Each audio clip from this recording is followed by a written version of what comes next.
sahbihi ajma'in.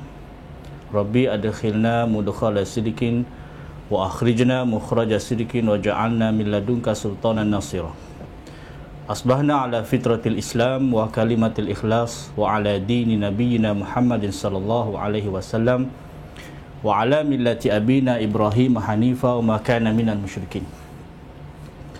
Allahumma inni a'udzubika minal hammi wal hazan wa a'udzubika minal ajzi wal kasal wa a'udzubika minal jubni wal bukhl wa a'udzubika min ghalabati daini wa qahri rijal. Sidang penonton yang dirahmati Allah sekalian, pertama-tamanya kita merafakkan syukur pada Allah Subhanahu wa taala kerana pada pagi yang penuh barakah hari Jumaat ini kita dapat sama-sama bertemu. Dan pada pagi ini satu topik yang cukup menarik yang kita akan sama-sama kongsikan, iaitu berkaitan satu tajuk yang namanya korek lubang, gali lubang, adakah layak dibantu? Dalam istilah orang Melayu, bila sebut gali lubang, korek lubang ni, korek lubang, tutup lubang ni, bermaksud ialah masalah hutang.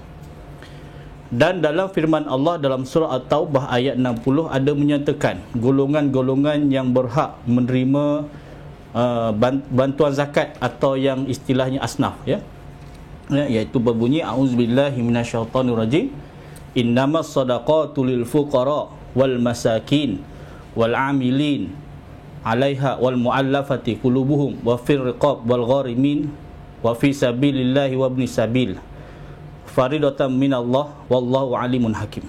Sesungguhnya sedekah-sedekah iaitu zakat hanyalah untuk orang-orang fakir, miskin, amil-amil yang menguruskannya, dan orang-orang yang mu'alaf yang dilunakkan hatinya kepada Islam, hamba-hamba yang hendak memerdekakan dirinya, dan orang-orang yang berhutang, dan kerja-kerja fisabilillah serta Ibnu Sabil.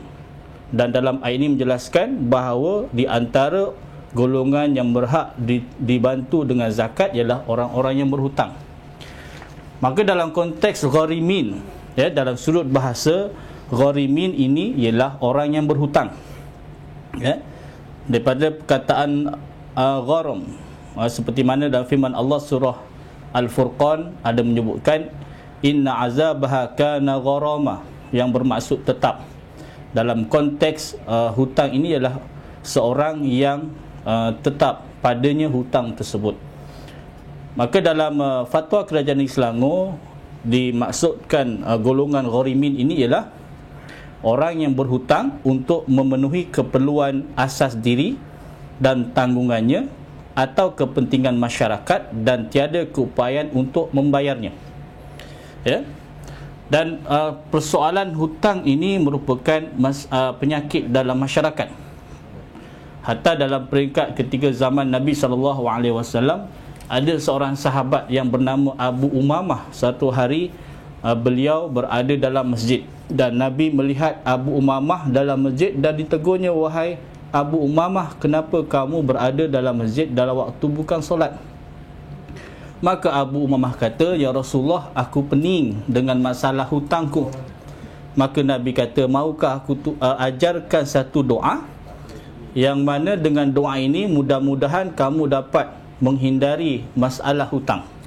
Apa dia doanya? Iaitulah yang saya sebut tadi, Allahumma inni a'udzubika minal hammi wal hazan. Allah, ya Allah, sesungguhnya aku mohon perlindungan kamu daripada rasa bingung dan sedih.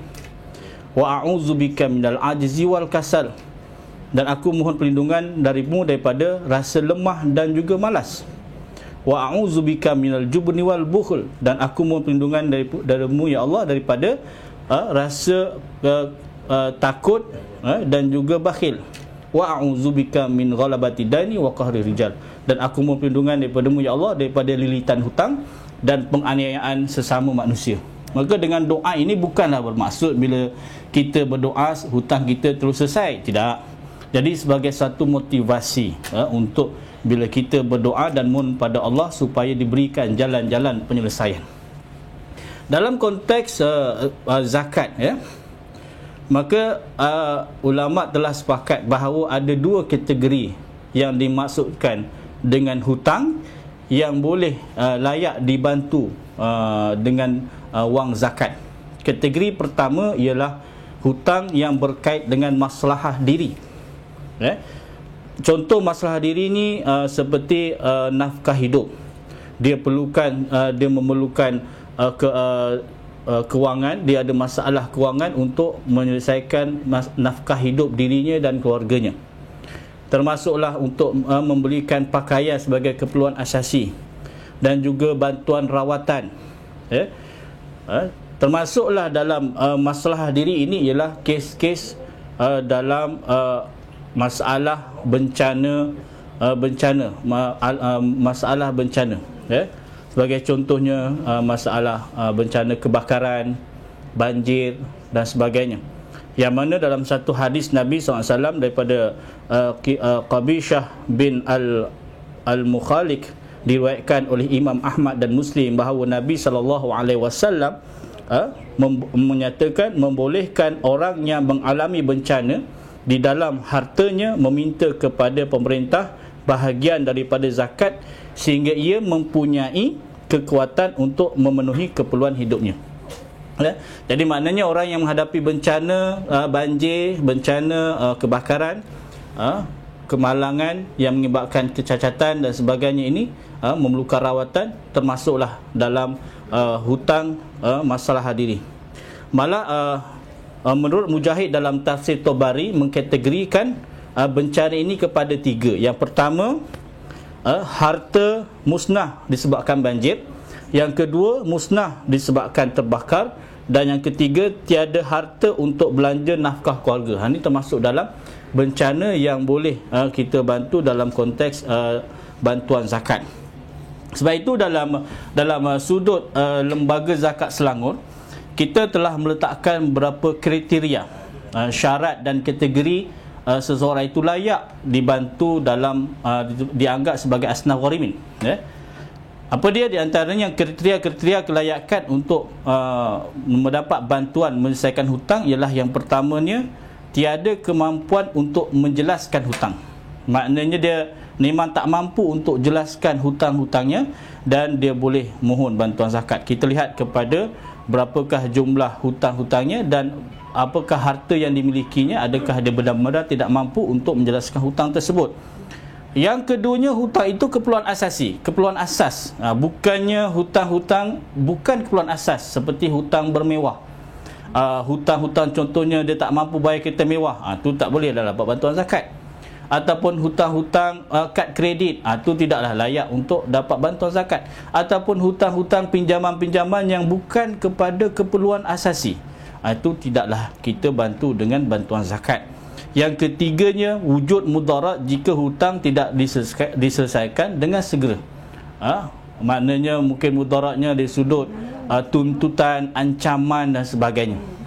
Baik, begitu juga dalam kategori gharimin ini ada tiga, iaitulah hutang untuk keperluan hidup, itu yang pertama. Yang keduanya, hutang kerana maslahah ummah. Masalah ummah ni maksudnya dalam yang saya sebut tadi, kategori hutang ni yang pertama untuk masalah diri. Yang kedua, kategori yang kita bantu juga ialah dia berhutang untuk masalah ummah. Sebagai contohnya, sebuah masjid dia memerlukan dana untuk pembinaan masjid ataupun pembinaan bangunan masjid. Lalu ada seorang hamba Allah ni, dia dengan rela hati dia mendahulukan duitnya untuk pembinaan tersebut. Lalu pihak masjid bila selesai pembinaannya, didapati masjid masih belum mampu untuk membayar hutang individu tersebut yang bermurah hati untuk mendahulukan dulu hartanya itu. Maka dalam konteks tersebut, maka pihak masjid boleh memohon bantuan di pihak lembaga zakat Selangor untuk menyelesaikan hutang bagi pihak individu yang mendahulukan dulu duitnya itu untuk pembinaan masjid. Maka dalam konteks prosesnya, lembaga zakat Selangor akan terus direct kepada individu tersebut yang bermurah hati untuk mendahulukan wangnya untuk menyelesaikan kos pembinaan masjid tersebut. Itu sebagai contoh, dan contoh-contoh yang lain, contohnya itu contoh masjid, ataupun mungkin pihak sekolah, institusi pendidikan, ataupun ma'had dan sebagainya, yang ada individu yang bermurah hati untuk mendahulukan kewangannya untuk pembangunan institusi tersebut, dan institusi tak mampu untuk nak membayar balik pinjaman, maka itu dalam kategori bantuan untuk maslahah ummah. Baik, hadirin hadirat penonton yang dirahmati Allah Subhanahu wa taala, secara umumnya dalam konteks bantuan hutang ataupun golongan berhutang dalam kategori al-gharimin ini ada beberapa syarat pemohon, iaitu yang pertamanya, di Lembaga Zakat Selangor kita telah menetapkan beberapa syarat. Yang pertamanya, dia tinggal dan beralamat di negeri Selangor. Tinggal ketika memohon itu, dia tinggal dan alamatnya berada di negeri Selangor. Yang keduanya, kalau contoh berkaitan dengan rawatan hospital, rawatan itu mestilah berada sama ada di negeri Selangor, di Putrajaya ataupun di wilayah persekutuan. Ini maknanya masih dalam daerah negeri Selangor dan yang berhampiran. Yang ketiganya, kes hutang-hutang itu tidak bercanggah dengan syariat. Ini sesuai dengan ketetapan hukum yang ulama telah putuskan bahawa di antara syarat-syarat orang yang berhutang yang layak menerima bantuan zakat ialah, yang pertamanya ialah hutang tersebut tidak bercanggah dengan syariat. Contohnya, yang bercanggah dengan syariat ni, dia datang ke kaunter zakat, dia mohon bantuan zakat, bila tanya sebab apa berhutang, sebab dia kalah judi. Contohnya kalah judi, dia berhutang orang sebab dia main nombor ekor. Ni kalau datang kaunter zakat, memang dia tidak layak untuk menerima bantuan zakat kerana hutangnya itu bercanggah dengan syariat. Yang keduanya, yang keempat syarat-syarat pemohon ini ialah dia bukan warga asing. Jadi kalau warga asing ada masalah hutang, kita cadangkan dia diselesaikan di pihak yang lebih tinggi. Baik, apakah bentuk-bentuk bantuan dalam asnaf gharimin yang disediakan oleh Lembaga Zakat Selangor? Ada jenis-jenis bantuan, bentuk-bentuk bantuan yang sesuai diberikan kepada mereka-mereka yang mohon bantuan di bawah asnaf gharimin. Yang pertamanya ialah hutang kerana keperluan hidup. Apa contohnya hutang keperluan hidup ni? Contohnya dia berhutang soal bil utility, seperti bil elektrik, bil air. Syaratnya apa dia? Yang pertama tadi yang saya sebut tadi, syaratnya umat Islam yang bermastautin di Selangor. Kemudian hutang itu tidak bercanggah dengan syarak, serta dia dalam kategori fakir miskin. Maknanya kalau dia dalam kategori fakir miskin, kemudian dia ada masalah tunggakan utility, maka dia boleh dapat bantuan di bawah asnaf gharimin. Yang keduanya, hutang sewa rumah. Ini juga syaratnya dalam kategori fakir miskin. Sekiranya dia ada masalah tunggakan yang tinggi terhadap sewa rumah dia, dan kita dapatin memang dari sudut kemampuan dia untuk keperluan hidup dia, pendapatan dia memang tidak mencukupi untuk menyelesaikan hutang sewa rumah. Kadang-kadang kita tengok juga kategori sewa rumah ni, maknanya sewa rumah-rumah sewa yang diduduk ni sesuai dengan pendapatan dia. Setengahnya ada kes pendapatannya kecil tapi sewa rumah yang duduk tu besar. Biasanya kita cadangkan setelah kita selesaikan masalah sewa rumahnya itu, kita cadangkan untuk dia berpindah kepada rumah sewa ataupun kadar sewanya yang berpatutan dengan pendapatan dia, untuk nak pastikan masalah ni tidak berulang. Yang ketiganya, hutang pinjaman rumah ataupun bank. Maknanya kita tengok juga dalam status pinjaman ini tidaklah berbentuk bermewah-mewahan. Maknanya rumah itu memang rumah yang keperluan asasi dalam hidup dia. Yang keempatnya ialah hutang perubatan. Ini banyak kes-kes yang kita bantu.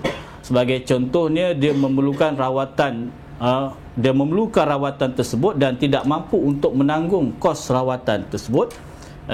Contohnya dialisis, ataupun pembedahan yang kosnya tinggi dan tak mampu, tapi dia perlukan, maka dia layak di bawah asnaf gharimin. Jadi dalam di dalam asnaf gharimin ini, di antara bantuan-bantuan yang banyak kita selesaikan ialah berkaitan dengan rawatan perubatan. Dan kelimanya ialah hutang rawatan dialisis. Ini secara khusus ada bantuan rawatan dialisis.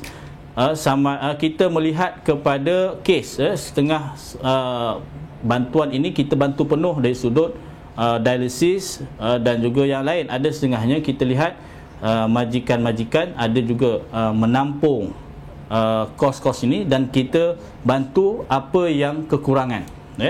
Dan yang seterusnya ialah hutang badan ataupun institusi agama Islam ataupun persatuan untuk masalah umat. Ini yang saya sebutkan contoh tadi.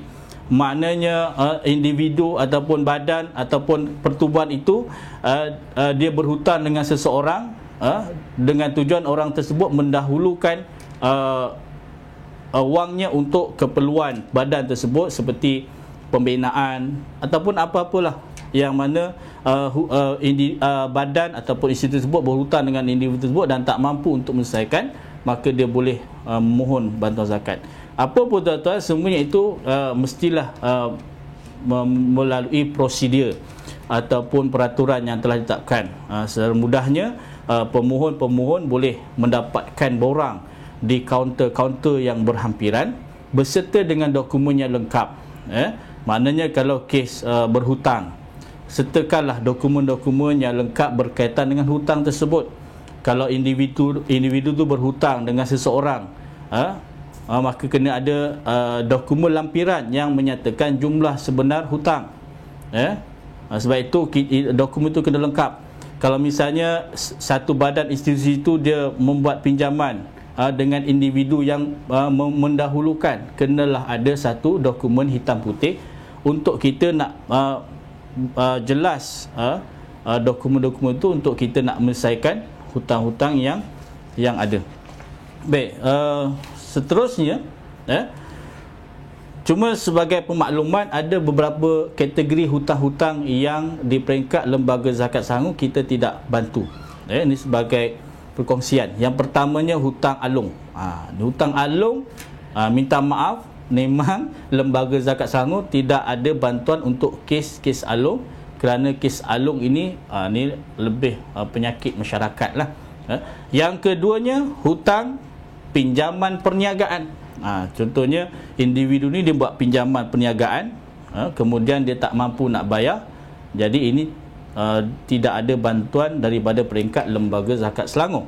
Yang ketiganya hutang pinjaman yang perniagaan tadi, contohnya dia buat pinjaman pada institusi, contoh Mara, Tekun dan sebagainya. Ini tidak ada bantuan untuk daripada lembaga zakat Selangor. Yang ketiganya hutang pinjaman peribadi, personal loan. Itu tidak ada bantuan daripada lembaga zakat Selangor, tidak ada peruntukan.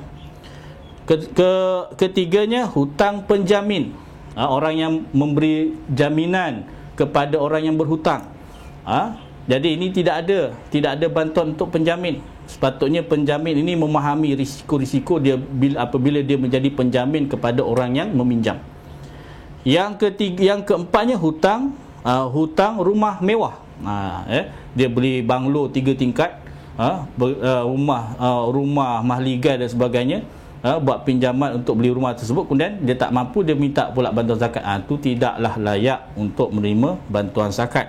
Kemudian hutang rumah kedua, dia ada rumah dah sebuah, kemudian dia beli rumah lagi satu, pinjam dengan bank, tak mampu nak bayar rumah kedua, ketiga, keempat dan seterusnya. Itu tidaklah layak untuk menerima bantuan zakat. Kemudian hutang rawatan luar negara. Sebab keutamaan kami, kita utamakan orang yang mendapat rawatan dalam negara. Bahkan di Malaysia ni pun kemampuan ataupun kecanggihan teknologi rawatan dalam negara itu sudah terbukti lebih baik berbanding di luar negara. Dan juga hutang, sebagai contoh hutang telefon atau handphone, komputer, beli komputer ansuran tak mampu nak bayar, minta bantuan zakat, tu tak boleh. Dan juga hutang kad kredit, buat kad kredit, kemudian tak mampu nak bayar, dia minta bantuan zakat, itu tidak boleh. Dan yang terakhir, hutang ansuran kedai. Berbeza dengan hutang sewa kedai tadi. Yang ini dia beli rumah kedai contohnya, dan dia sampai satu peringkat dia tak mampu nak bayar hutang ansuran membeli rumah kedai, maka itu tidak layak dibantu dengan zakat. Jadi kes-kes ini mungkin boleh diusahakan dari pihak-pihak yang lain, bukan daripada duit zakat. Jadi ini di antara perkara-perkara penting yang kami nak kongsikan bersama dengan penonton berkaitan dengan asnaf ghorimin. Mudah-mudahan dengan penjelasan ini sidang penonton dapat satu maklumat yang jelas berkaitan dengan bantuan kes-kes hutang. Jadi tuan-tuan dimati Allah Subhanahu Taala, sebab itu sebagai pengajaran bagi kita, dalam konteks Islam sendiri pun mengajar supaya kita ni jangan jadikan hutang ini sebagai satu amalan hidup. Bahkan dalam peristiwa Nabi SAW pernah tidak mahu menyembahyangkan mana-mana sahabat yang didapati masih ada lagi hutang yang belum selesai ketika meninggal dunia. Sebab itu pentingnya masalah hutang ini, saudara dan saudari sekalian, pastikan kita mampu untuk selesaikan dengan sebaik yang mungkin. Uruslah harta kita, uruslah pendapatan kita, dan lihatlah keperluan, kemampuan diri kita untuk kita pastikan hidup kita ni tenang dalam keadaan tidak berhutang. Dan amalkan doa yang saya ajar tadi, Allahumma inni a'udzubika minal hammi wal hazan, wa a'udzubika minal ajzi wal kasal, wa a'udzubika minal jubni wal bukhl, wa a'udzubika min ghalabati daini wa qahri rijal. Nabi ajar, bacalah pada waktu pagi dan petang. InsyaAllah dengan doa-doa ini, inilah di antara jalan-jalan untuk Allah berikan kemudahan, tenangkan hati kita, hilangkan rasa bingung, hilangkan rasa lemah, tingkatkan motivasi kerja, untuk kita lebih gigih. Dan Islam ajar pun untuk kita ni bekerja dan jangan bermalas-malas.